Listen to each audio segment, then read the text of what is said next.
Good morning, everyone. This is Mary. You're watching another little piece of my art, and today I have a few more art books to show you and one coloring book.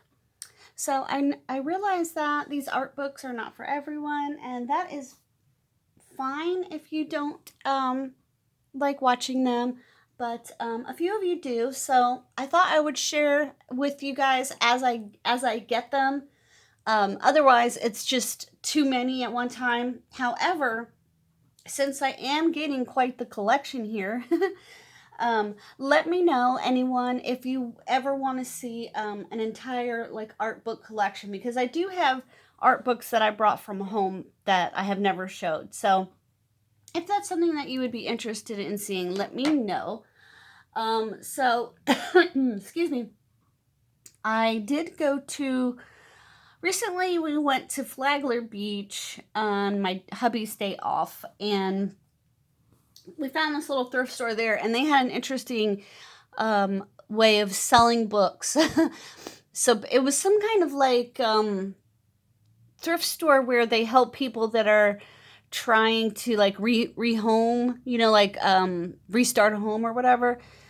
So they get a lot of donations. So the rule there for books was that they were 4 for $1, and if you only wanted one book, you had to pay $1.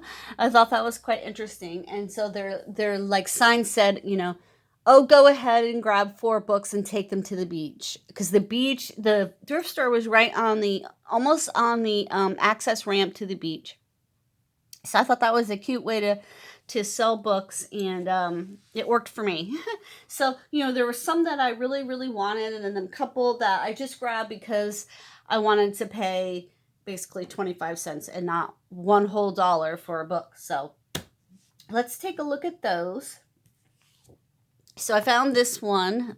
Oh, let me move everything here. Yesterday, I spent the entire day making some curtains for my kitchen, which my next video, I'm going to show, I know I said that the last one, but my next video, I'm going to show all the recent pages I've colored and some of the recent, art stuff that I've completed. So I will show you guys the curtains on that video. But I wanted to get this out of the way first so that I could put these books away. Because once I put them away and they get intermingled with the other stuff, then I don't know what I just got. So I found this one. This one is Florida's Fabulous Waterbirds and their stories. And I'm on a quest to collect Florida books because I don't understand how gardening works here.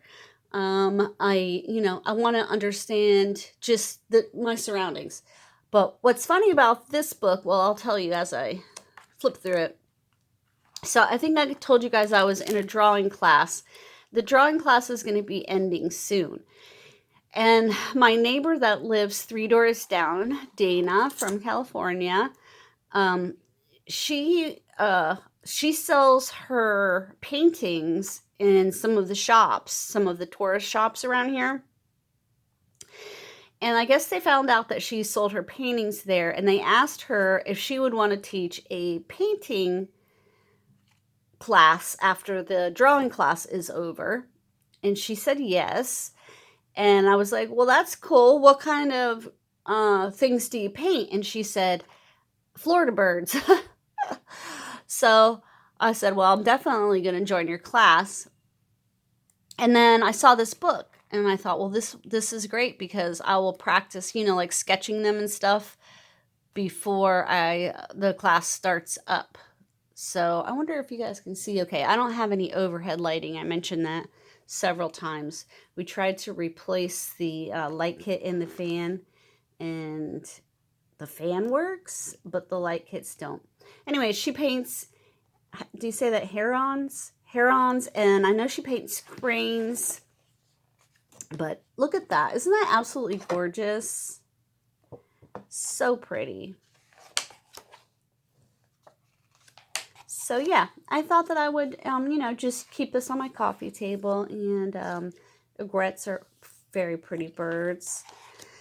I thought I would keep this on my coffee table and you know, when the inspiration struck me, I would maybe, you know, try sketching some of them. So that's that one, Water Birds.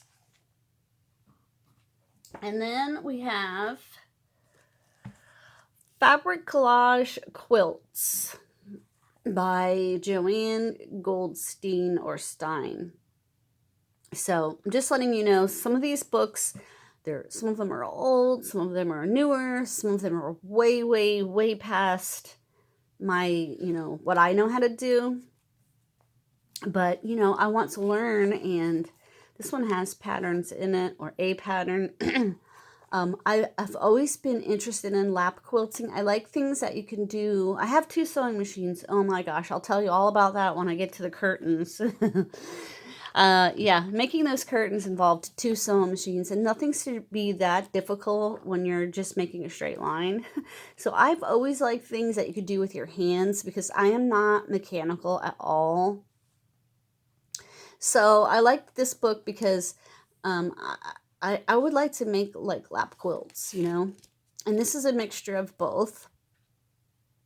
You can machine quilt some of these, and then you can hand quilt, but it gives you placement ideas. And that's the thing, when it comes down to making something like this, it's not that I don't think I can do it. It's just that I sit down and I go, okay, what do I do? Like I don't know where to start. Getting ideas of placing things, proportions. So all this kind of stuff just helps me. It helps me just visually get an idea. I don't think I would do them exactly as they are done here. Mine would probably be, you know, a spin-off of something that I see here. But yeah, and you know, it's just nice to have the guidance here. Here's some stitches to help you. Look at this. Is that not just absolutely gorgeous? Yeah, I don't know if that's, because that looks like one piece of fabric on the fish. So I don't know where you get fabric that's already basically made that way. I have no idea. So I haven't read this book or anything. I just got these. So I'm just giving you a little idea of what I've picked up. And then we have this one, which I was really excited about. I guess some of these must have came from, is that a Goodwill sticker? I really don't know. I can't tell now. I don't know. This one is called the Ballpoint Doodle Handbook. A red, blue, and black inspired activity book. I think I remember seeing this book or something very similar to it at Ollie's. It's kind of a smaller book, and I like this because when I go to the pool, I want to bring something arty with me, but you know, I don't want to take a bunch of pencils or like anything that will get damaged in the sun. But sometimes I get bored just sitting there. So I thought this would be a cool one to bring, because I'll just bring a few pens and the book. So it has a lot of blank pages for the doodling, and then it has instructions in here. Like it has borders, and it has flowers.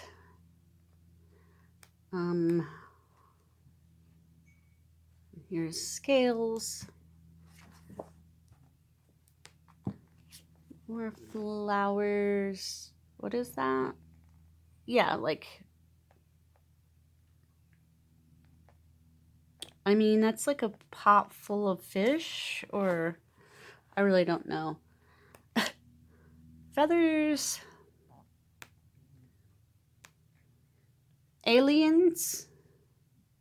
Alien ink counters. How to do fur. So some of these techniques might be able to carry over for coloring. Here's some faces. Here's how to make something look like it's in motion.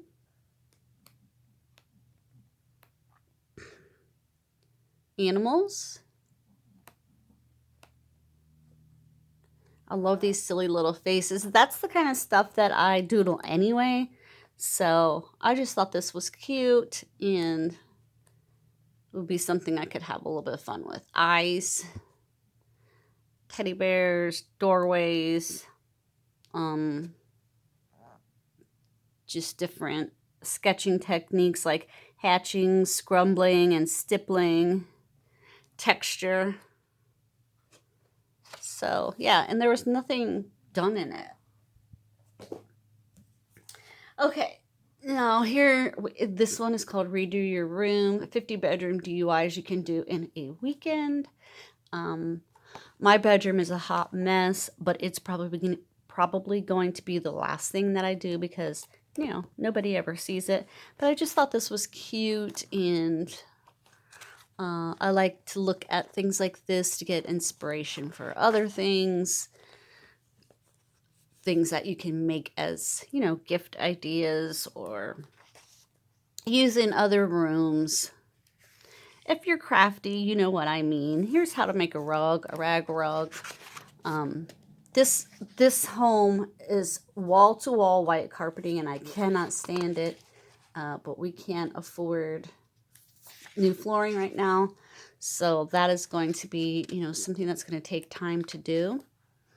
And my brother has a tile company out here. So when we do it, you know, we're just going to have to pay for the supplies and he's going to do the work for us, which is awesome.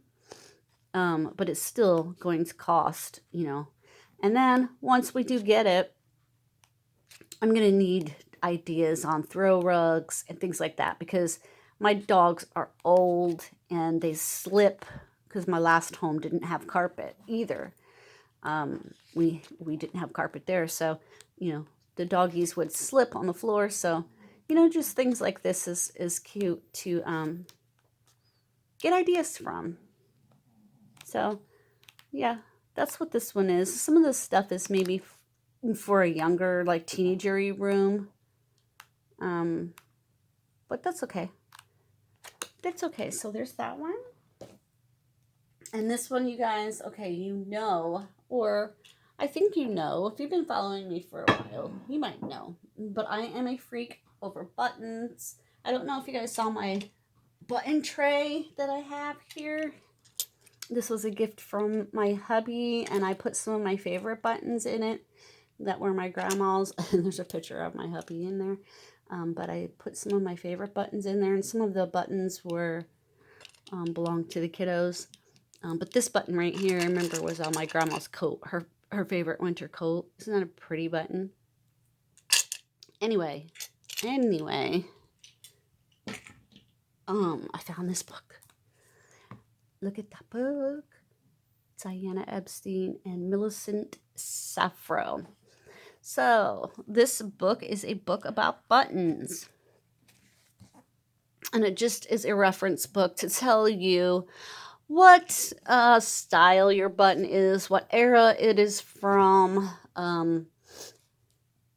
you know, like what it's worth. I think if it's not a worth button book, I do have a button book that kind of gives you an idea of the monetary value of your button. Not that I would sell my buttons, but, you know, like here for an example. See these beautiful moon buttons? You know, it'll tell you that they're brass, they're French, they're from the late 19th century, and stuff like that. So I love books like this. I love to look through, because if you ever come across a button somewhere and you see, I've never seen a button like that. I wonder, that's my dog snoring. I wonder where this came from or what kind of clothes it was on or whatever. These books are great for that. So that's that. Then we have Shirley Marin Stitchery Needlepoint Applique and Patchwork, a complete guide. So this is an older book. It's all done in black and white. And this one is like very historical, and it goes through and shows you pieces from long ago, and techniques that they probably maybe don't do anymore. I'm not sure. But I thought it was very fascinating to see how things used to be done and how they have evolved. There's a lot of needlepoint in here. I've never once in my life attempted needlepoint. My phone is going to die, so I better go through this kind of fast. But they had some really cool pieces in here that I fully enjoyed looking at, so I decided to take this home. So that's that one. Here we have Making Collector Dolls. There's not patchwork, but soft body dolls, and then these wax dolls. I would not make wax dolls, but I would make the soft body dolls. I have a granddaughter, so, and there's patterns in the back here for making doll clothes, which is right up my alley. In fact, I have always wanted to start a business making dog clothes because, you know, I have 2 dogs and they're both small. One is tiny, like teacup size. And I always thought, you know, there's probably a way that you could convert these sort of patterns into dog clothes with not too much effort. And let me tell you, here in Florida, people love their dogs, and they love their little dogs, and they dress them. You wouldn't think that would be a thing in the heat, but it is. So maybe someday that will be something I can do. So here is a book on that. And I've always loved looking at books about dolls. I've made a few dolls in my life, but nothing this, you know, complicated. But hey, why not, right? So there's that one. Then I found this book, Matisse.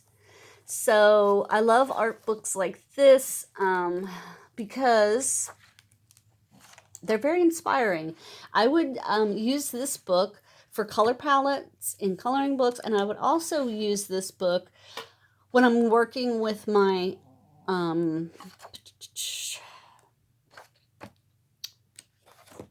now I'm lost for the word. You know, they're short. They're you know what I'm talking about. My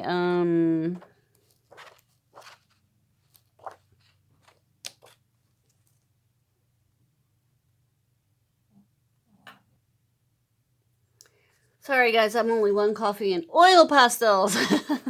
I had to actually get a set out to remember the name of them. Oh, wow. Yeah, I would use a book like this when I'm working with oil pastels. I'm no Matisse, but, you know, just to help me with colors and ideas. Because these are very, you know, basic shapes. And not that I could do anything close, but I think I could, you know, make my own rendition of some of his works. And I thought that would be a fun project to attempt. Because I really like working with oil pastels. I really, really like it. It is a good time, guys. If you have never attempted, maybe that might be something you would enjoy. Okay, so there's that, Matisse. And then the last thing did not come from the thrift store. It came from Daytona Flea Market. Daytona Beach Flea Market in the 90s used to be the largest flea market in America. So after the recession hit and everything, a lot of it, parts of it have closed down and is no longer the largest flea market, sadly, in America. It is not even in the top 10 anymore, but it is still quite large. You can get through the entire thing in about 3 hours, I suppose. And anyways, I found this there for $1. And I've never had any of these ones.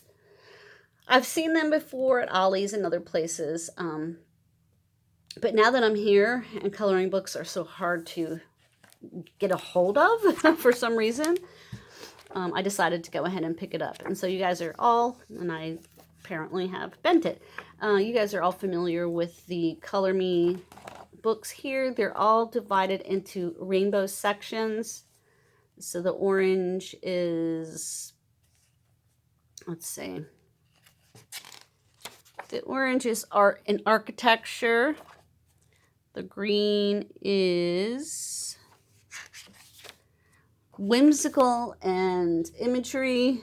My phone is going to shut off. Food and drink. Music. Animals and babies. I think nature. Yeah. So there's that, guys. And I'm going to do the first one there. I'm going to do is a mandala for Sonia's color along. So thanks for watching, everyone. Bye-bye.